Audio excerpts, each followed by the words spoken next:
Yan guys, tuturo ko pala sa inyo, tutorial ko sa inyo pa paano pag ano ng tawag dito ng pain. Ito ang manahuli nito, karpa, tapos yung parang bangus. Ako kita sana. Ang dali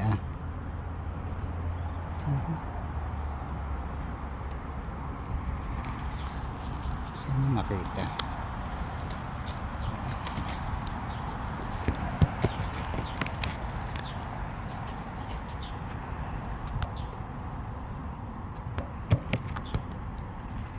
Yan, turo ko sa guys.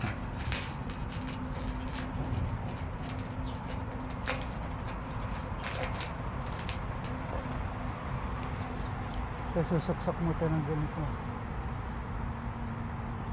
Suksak ng ganito.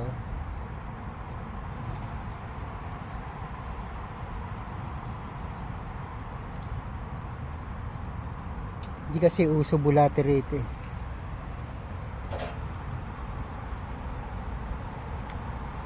Ano to, masa na pinatigas nila, bilang kudrado. Yan, ganyan lang yan guys, puro hook yan.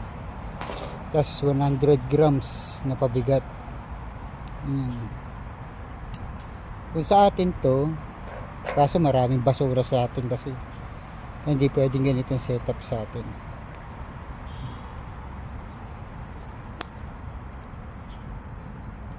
Yan, ganyan siya. Tapos yan, ganyan ang finished product na. Yan. Yan. Yan. Tapos sasabit mo siya sa hook. Yan, dyan. Sabit mo siya sa hook.